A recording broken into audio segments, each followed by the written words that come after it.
Olá, então, meu nome é Karine Steuben, eu vou apresentar a palestra intitulada Adaptações na Marcha após lesão do LCA. Primeiro, gostaria de agradecer o convite para fazer essa palestra aqui na Escola de Inverno do GENAP. Agradecer ao professor Felipe, todo o grupo que me convidou para falar um pouco sobre um tema que eu gosto muito e venho estudando um pouco ao longo dos anos.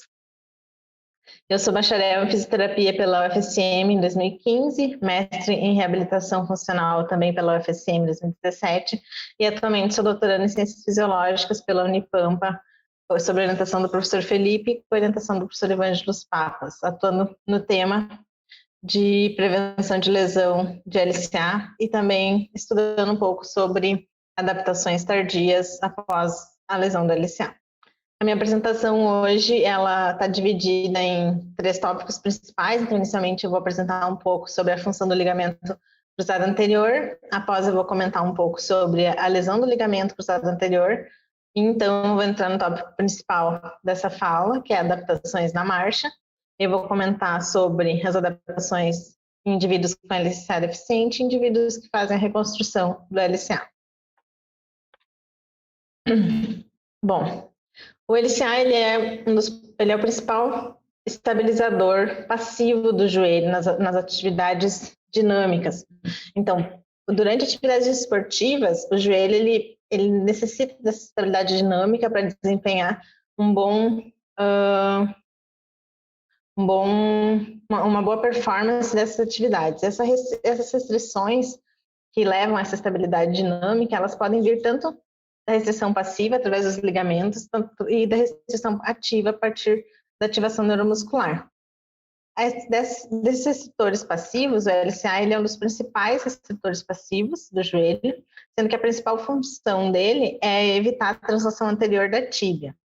E essa função do LCA principal de evitar a translação anterior da tíbia, ela se dá principalmente em ângulos até 30 graus e após 30, 45 graus, ela diminui um pouco essa função, mas ela ainda é presente, mas a principal função dele é até 45 graus, essa translação anterior da tíbia.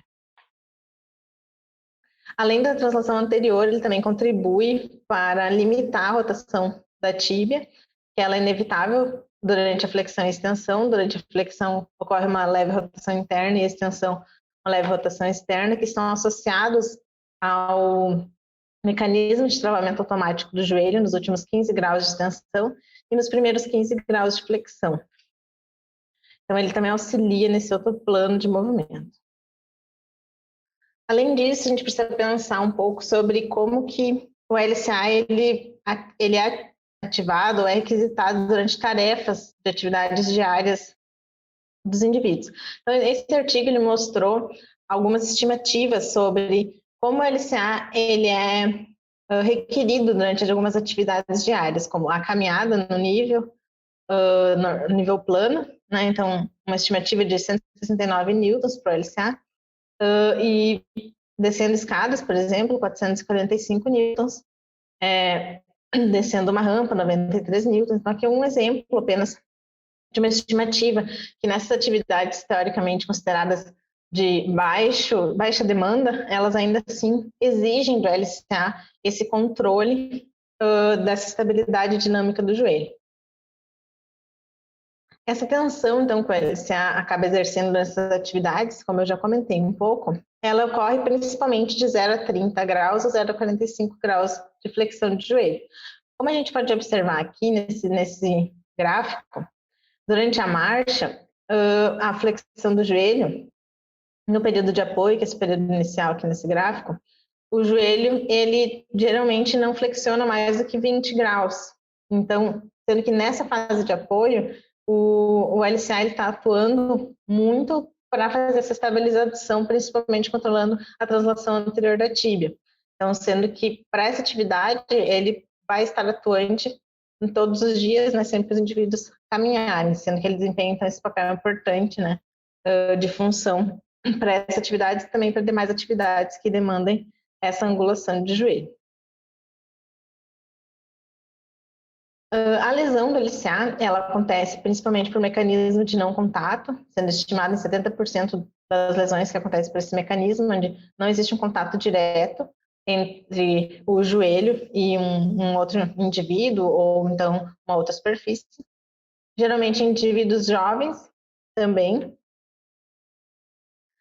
E a principal repercussão dessa lesão para atletas é o tempo de afastamento que ele fica, e nesse tempo de afastamento está incluído a questão de não ter jogos, não poder jogar os jogos competitivos, né, pelos seus times ou pelos seus campeonatos, enfim. E o retorno ao alto desempenho. Esse retorno, geralmente, ele é demorado. Então, essa lesão, ela não é a mais prevalente de todas no membro inferior, mas ela tem uma incidência alta. E o que mais implica em qualidade de vida, até para esses atletas, é a questão do alto tempo de retorno para o alto desempenho deles. E algumas vezes, alguns deles, em torno de 30%, 30-40% não conseguem retornar esse alto desempenho. Para os não atletas, a principal repercussão é que essa lesão ela acaba diminuindo o nível de atividade física desses indivíduos, o que pode levar a um ciclo vicioso com a diminuição de nível de atividade física, que pode predispor esses indivíduos a desenvolver doenças cardiometabólicas e também a obesidade. E isso ter uma repercussão na qualidade de vida e na condição clínica de saúde desses indivíduos. Essa lesão, além desses fatores, ela tem algumas consequências locais, que após a lesão, os mecanorreceptores, mesmo que se faça um tratamento cirúrgico, tentando fazer uma nova colocação de um enxerto novo no local, os mecanorreceptores originais, eles que desempenham um papel importante na estabilização do joelho, eles não são reabilitados, eles não são restabelecidos com essa reabilitação, mesmo cirúrgica, e isso já foi mostrado em alguns estudos que esses mecanorreceptores têm um papel importante, principalmente na produção de força pelo quadríceps e provavelmente por outros músculos que envolvem essa articulação. Então, tendo um desempenho importante, né, um impacto importante para o desempenho desse membro inferior. Além disso, a estabilidade do joelho fica comprometida após essa lesão, porque ele é um dos principais estabilizadores do joelho, e aí, com a sua ausência ou com a sua debilidade de função, outras estruturas acabam sendo sobrecarregadas para essa estabilidade, e além disso, muitas vezes, pelo mecanismo de não contato, os indivíduos acabam desenvolvendo cinesiofobia, né, que é o medo de realizar atividade física, o movimento, o que também ajuda ao não retorno de atividade física.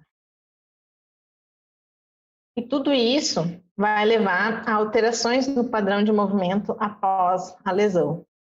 E sendo esse o principal objetivo, né, de reabilitação após a lesão e um dos principais pontos de estudo para esses indivíduos.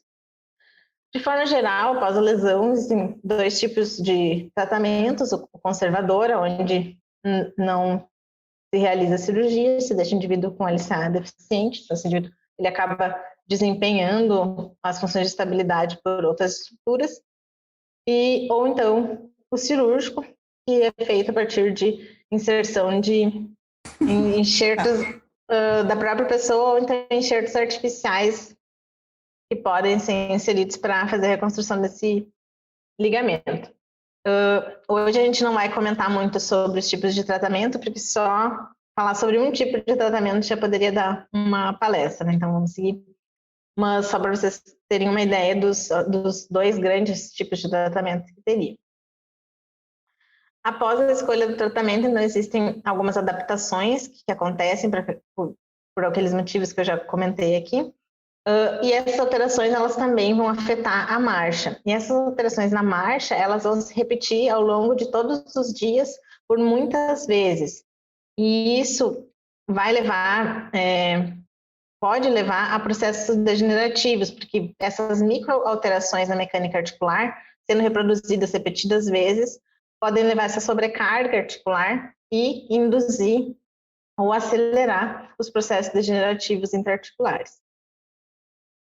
Nos indivíduos que permanecem com a LCA deficiente, tem essa revisão sistemática que demonstra as adaptações na marcha após a lesão, onde eles identificaram que não há um consenso sobre um padrão de marcha típico para esses indivíduos. Porém, nessa revisão sistemática, eles fizeram a busca de estudos entre 6 meses e 276 meses após a lesão. Então, essa margem foi muito grande, provavelmente é difícil encontrar um padrão por todo esse tempo. Provavelmente os indivíduos eles desenvolvem um padrão inicial após a lesão e ao longo do tempo esse padrão possa ir mudando, né? Então, um dos problemas desse estudo é que não foi feita uma estratificação pelo tempo, né? Então, esses resultados ainda não se tem muitos estudos sobre LCA deficiente, porque ainda é uma linha nova de tratamento, acho que fazem uns 20, 25 anos que vem se estudando um pouco mais sobre o LCA deficiente, e também não se tem esse consenso, e além disso, essa revisão sistemática não fez a estratificação pelo tempo, que dificulta a gente identificar esse padrão para esses indivíduos. Quando a gente pensa nos indivíduos tratados com o tratamento cirúrgico, tem 2 revisões sistemáticas que buscam identificar esses padrões de movimento após a reconstrução. A primeira que eu vou apresentar para vocês, ela mostra, então, que o padrão cinemático da articulação parece ser restaurado, na média, 6 anos após a reconstrução, enquanto que os momentos de flexão, o momento flexor, ele permanece menor do que os controles nesses indivíduos que fazem a reconstrução. Então, observem que 6 anos para restaurar uma cinemática durante a marcha é bastante tempo. Agora a gente já vai entender um pouco melhor esses resultados com mais detalhes. Para a flexão de joelho, o que eles encontraram? Eles encontraram uma menor flexão de joelho comparado com o membro contralateral para esses indivíduos. Mas aqui, se a gente observar nessa meta-análise, a heterogeneidade, que é esse valor de I ao quadrado aqui, é 83%, então essa heterogeneidade é alta. Isso se dá provavelmente pela diferença dos tempos no pós-cirúrgico aqui, entre 2 semanas e 6 anos. Isso é um dos problemas dessa análise. Mas mesmo com essa heterogeneidade, tem esse efeito com menor flexão para esses indivíduos comparado ao membro contralateral. Quando comparado ao grupo controle, não teve esse efeito, mas a heterogeneidade também aqui é considerada moderada. Para o torque flexor, ele foi encontrado pela meta-análise menor do que o grupo controle e do que o membro contralateral nos 2 casos, mas aqui chama atenção novamente que a heterogeneidade que ela foi alta, provavelmente por causa dos tempos, eles não fizeram estratificação pelos tempos para fazer uma nova meta-análise, para identificar se entre esses tempos teria um comportamento diferente, e com o membro contralateral também, da mesma forma, que uma heterogeneidade moderada. Quando olhamos o torque adutor, a gente pode observar que ele foi menor também em comparação ao grupo controle e contra o membro contralateral, porém, chama atenção novamente que a heterogeneidade foi alta para comparação com o grupo controle e moderada em comparação ao membro contralateral, e novamente o motivo aparenta ser o mesmo, né, que é os diferentes tempos pós-reconstrução. Para a rotação interna da tíbia, então encontraram uma menor rotação interna da tíbia nesses indivíduos em comparação ao membro contralateral, e aqui não teve heterogeneidade, mesmo que a gente observe que o tempo ele varia entre 9 meses e 3 anos e 3,3 anos. Mas a heterogeneidade aqui ela foi 0, né? Então você sabe que ele está um pouco mais consistente. Então parece que esses indivíduos, além de ter uma menor flexão, um menor momento de flexor, eles também apresentam uma menor rotação interna, segundo essa meta-análise. E isso considerando essa população de uma forma geral, sem estratificar o tempo. Então, mesmo os indivíduos a curto prazo e a longo prazo parecem que têm essa adaptação na marcha, que é uma tarefa de baixa demanda. Essa próxima meta-análise que eu trouxe para vocês, ela chega à conclusão que para o plano sagital, que o plano sagital, na verdade, parece ser mais relevante após a reconstrução do LCA, porque ele pode levar a um melhor entendimento da biomecânica no pós-operatório. Então, algumas coisas que eles levantam nesse artigo também é a questão de que o plano sagital, ele é um plano onde os dados são um pouco mais consistentes, mais confiáveis pela forma de cálculo, mas eles também parecem de distinguir melhor a população que fez a reconstrução de uma população que não fez. E isso teria uma sensibilidade maior e deveria ser acompanhado a longo prazo, para poder dar alta ou então acompanhar esses pacientes de forma clínica. Além do que a maioria do pessoal faz, que é acompanhar o plano frontal.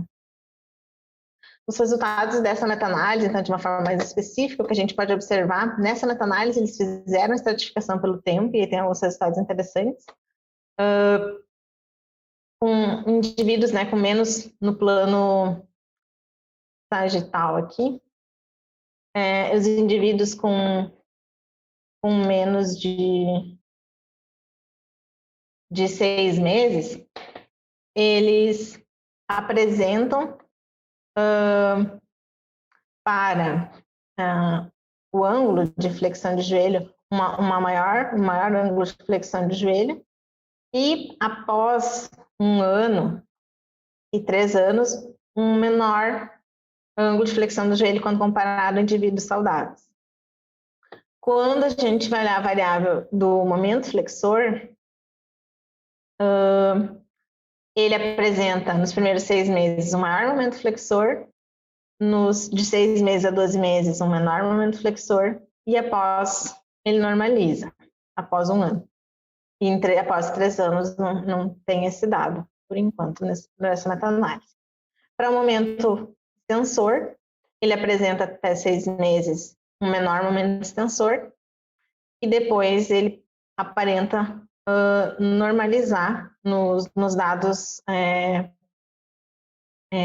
somados, né, pelos artigos, pelas meta-análises, e a partir de 1 ano apenas um estudo observou esse dado, e aparentemente por esses poucos estudos existe uma tendência à normalização dessa variável, mas ainda são poucos estudos que fazem esse acompanhamento a longo prazo, comparando com indivíduos saudáveis. Quando comparando com a perna contralateral, a flexão do joelho, ela parece menor nesses indivíduos, comparado à perna contralateral, e após 12 meses, parece normalizar em relação à perna contralateral. E quanto ao momento flexor, parece ser menor até os primeiros 12 meses, e após também parece normalizar. Porém, para o momento extensor, que não existia essa diferença até os primeiros 12 meses, de 1 ano a 3 anos, parece ser menor na perna reconstruída em relação à perna contralateral. Então, isso é uma adaptação, aparentemente, que surge tardiamente nessa perna e que pode levar a alguma repercussão de sobrecarga nessa articulação para essa atividade que é a marcha. Para o plano frontal, em comparação aos indivíduos saudáveis, o resultado que eu destaco aqui é que entre 1 ano e 3 anos, o ângulo de adução parece ser menor nesses indivíduos em relação ao indivíduos saudáveis. Então, pode ser até um mecanismo de compensação, e essa é uma das adaptações que foi encontrada por essa meta-análise. Quando comparada ao joelho contralateral, não foi encontrada nenhuma adaptação, nem a curto nem a longo prazo, fazendo essa estratificação, né, por tempo nessa meta-análise. Para o plano transverso, esses resultados eles são um pouco mais conflitantes entre os estudos, são poucos estudos que avaliam o plano transverso, porém, em relação a indivíduos saudáveis, é possível observar que para a rotação interna existem resultados bem conflitantes entre 6 e 12 meses, mas após 1 ano até 3 anos parece ser maior a rotação e após 3 anos ela diminui. Porém, para esses dados de ângulo de rotação interna, eles são dados que dependem muito da forma de medida. Né? Existe muito erro embutido, então a gente tem que ter muito cuidado na interpretação desses dados. Além disso, eu destaco que o pico do momento rotador externo, ele parece ser menor indivíduos na perna nos indivíduos, com reconstrução em relação aos saudáveis, de 1 a 3 anos. Então, isso também pode ter uma repercussão nesse padrão, né, de marcha desses indivíduos entre 1 e 3 anos. Para o plano transverso, ainda para o plano transverso, em relação à perna contralateral, eu destaco apenas um dos resultados que é posto aqui entre 6 e 12 meses, que é em relação ao pico de rotação interna, o pico de momento de rotação interna, que aparenta ser maior na perna reconstruída em relação à perna saudável. Então, isso nos leva a observar essa adaptação aguda, né? Mas cronicamente não tem diferença entre as pernas. Essa questão de não ter diferença entre as pernas cronicamente é uma questão que vem sendo debatida também e que parece que a perna contralateral ela também sofre uma adaptação para diversas tarefas após a lesão e ela não pode ser mais também uma perna de referência para essa comparação.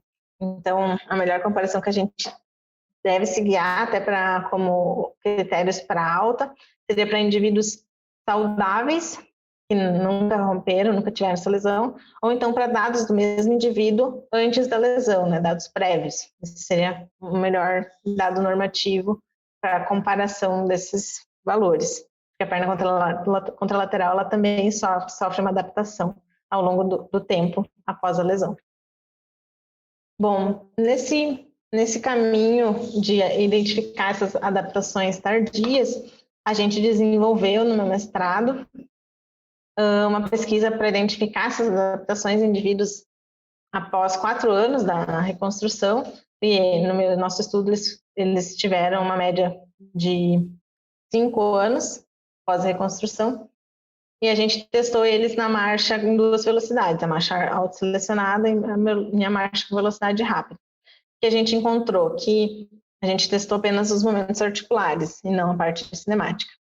A gente encontrou que parece que os movimentos articulares eles tendem a normalizar na sua maioria, na maioria do ciclo do apoio para a marcha, após 4 anos. Porém, uma das coisas que a gente vem observando e a gente vem discutindo com outros pesquisadores na área é que, isoladamente só a carga articular, né, o momento articular e o ângulo articular, eles parecem não responder totalmente a essa dinâmica articular.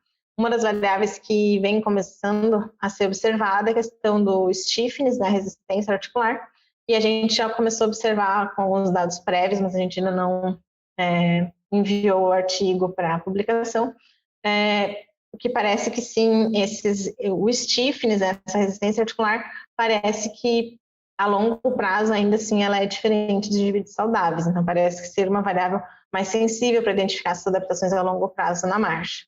Esse é apenas um spoiler para vocês, que é uma questão que a gente está começando a desenvolver uma nova análise e em breve a gente vai ter provavelmente um artigo nessa linha. Bom, mas então qual a importância de entender essas adaptações após a lesão, né? Principalmente nesse longo prazo. Porque após a lesão, esses indivíduos eles apresentam 8 vezes mais risco de desenvolver osteoartrose do que indivíduos que não tiveram a lesão. E 7 vezes maior a chance de ir para uma cirurgia de artroplastia total de joelho. E isso leva a um alto custo para o sistema de saúde e um decréscimo muito grande na qualidade de vida desses indivíduos por todos aqueles motivos que eu já trouxe anteriormente nessa apresentação. Esses sinais, essa questão de deteriorização da articulação, ele já vem sendo observado nesses indivíduos a longo prazo, e eles são detectados principalmente após 10 ou 20 anos a lesão. Mesmo em indivíduos, principalmente estudado em indivíduos que fazem reconstrução, mas também é identificado em indivíduos que ficam com LCA deficiente. E algumas adaptações que vêm sendo encontradas na marcha um aumento do pico de flexão, um aumento do tilt anterior pélvico, um aumento da flexão do quadril e um aumento do momento de dorsiflexão do tornozelo, assim como uma diminuição no ângulo de rotação interna do joelho. Essas compensações aqui, se vocês lembram das compensações que eu vinha mostrando para vocês ao longo do tempo, após a reconstrução, elas são adaptações muito semelhantes. Então, parece que esses indivíduos eles vão criando essas adaptações ao longo do tempo e elas podem ser uma sobrecarga que leve à aceleração do desenvolvimento desses sinais de osteoartrose e dos primeiros além dos sinais radiográficos, mas também os primeiros sintomas de osteoartrose. Além disso, tem esse outro estudo que faz uma comparação entre indivíduos com 5 anos após a lesão a reconstrução do ligamento cruzado anterior, e eles comparam os indivíduos que tinham sinais de osteoartrose com indivíduos que não tinham sinais de osteoartrose após 5 anos. Eles encontraram a diferença entre esses indivíduos no pico de ângulo de flexão, então os indivíduos que tinham os sinais de osteoartrose tinham um menor pico de flexão do joelho e também tinham um menor pico de momento de flexor do joelho. Então, o que concorda com isso que eu venho falando para vocês, que essas adaptações na marcha, elas parecem estar ligadas também a esse desenvolvimento de osteoartrose. Elas podem não ser, ainda não se sabe se elas são a causa, mas elas estão associadas, elas aparecem nesses indivíduos. Então, é importante a gente acompanhar, avaliar e tentar reverter esses sinais. E essas adaptações, né? E tentando trabalhar em cima delas. Bom, a partir disso, então, nessa apresentação, a gente pode levar algumas mensagens principais. Que a lesão do LCA, ela apresenta, sim, um impacto e adaptações importantes na tarefa da marcha, e que, então, a avaliação da marcha, ela é importante e deve ser realizada nesses indivíduos a longo prazo e deve ser considerada também para a alta desses indivíduos para atividades desportivas, pensando também que, como essa atividade ela é uma atividade feita no dia a dia desses indivíduos e repetida diariamente, se essa mecânica estiver alterada, ela vai estar gerando essa sobrecarga diariamente e repetidamente sobre essa articulação e pode prejudicar ou acelerar o processo degenerativo nela. Então, é importante realizar a avaliação dessa tarefa. Além disso, né, como eu comentei agora há pouco, existe essa relação entre essas adaptações encontradas na marcha com o desenvolvimento de osteoartrose precoce. Ainda não se sabe se ela é a causa, porque a gente já identifica pelos artigos, é que mesmo indivíduos que não realizam a cirurgia, eles também têm essa tendência a desenvolver osteoartrose precoce, e que a maioria dos indivíduos que têm a lesão também tem essa tendência, porém a gente encontra que os indivíduos que desenvolvem mais precocemente a osteoartrose, eles têm essas adaptações. Então parece ter uma associação. A gente não sabe ainda se é a causa, mas então a gente sabe que seria bom evitar isso e ir avaliando essas adaptações nesses indivíduos. Muito obrigada pela atenção de vocês. Esses são os meus contatos. Fico à disposição.